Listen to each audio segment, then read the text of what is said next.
So I'm just going to talk through the cardinal movements of a birth. You can either do a more hands-on approach or hands-off. There's been studies done that show that there's really no difference in terms of lacerations.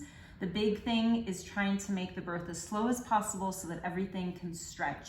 Some people also like to use heat or oil, but really the big thing is slowness. So sometimes one of the things I do when we get to the end of the pushing time is I'll often tell the person, when we get to the wider part, I'm gonna have you slow down your pushes so that you can either breathe through them, like a, so that they're slower, or if you feel like you have more control, you can just do slow pushes and I'll walk you through that so that you have that sense. Okay? All right, so it looks like we're about to have another contraction, so why don't you go ahead and push. Good. And so at this point, if you are using more of a hands-on approach, you might support the perineum in this manner.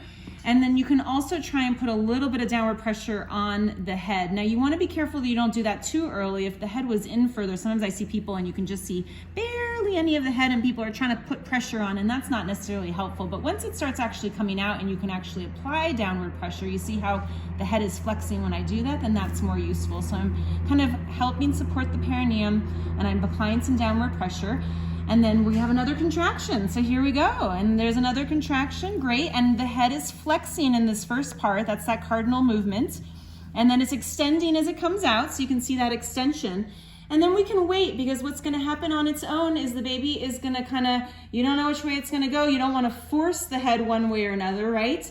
We're going to wait, and the head is actually just going to rotate on its own. That's the rotation. And I'm going to support the head as it rotates. A lot of people at this point are really in a rush to get the head out, but really there's not a rush to do so. You can wait even until the pregnant person has another contraction. But the next movement is going to be to apply downward pressure, and it doesn't have to be extreme downward pressure, and you're going to have them push to deliver that anterior shoulder. And then we're going to lift upwards to deliver the posterior shoulder. At this point, I like to walk my hands down the side of the baby so that the arms don't fling out, because the last thing you want is for them to push nice and slow and then all of a sudden have arms go blah, which is not very helpful in terms of preventing tears. I'm gonna stick that arm back in there. So we're just gonna walk it down as the body comes out. It does not have to rock it out, and I'm gonna kind of hold on to the feet, and you see how I'm supporting the head with my arm. And then once the baby comes out, I'm gonna bring baby right on up to mom to be skin to skin. We have a gown here, but we'll pretend that the skin to skin is there. We're gonna let the placenta sit and do its thing and pulse nicely. There's different ways to deliver the placenta. When we get to that point, it's always best to have physiologic cord clamping, which means that we wait until at least several minutes or the cord has stopped pulsing. I like to just wait until the placenta itself comes out. If the placenta doesn't come out on it, or if you decide to have the placenta be delivered before you cut the cord, then you would do it that way. I'm going to show you for the sake of just what we see often, that the cord has been already clamped and cut.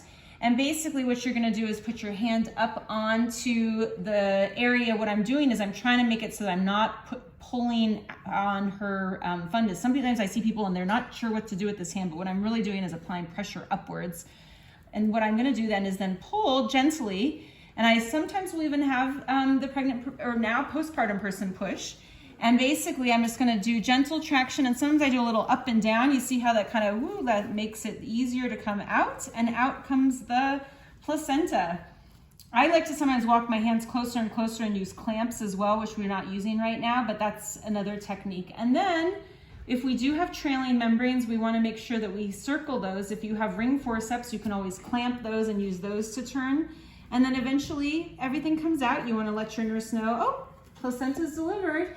And then of course you want to show your family, if they're interested, kind of what the placenta looks like and make sure everything looks good.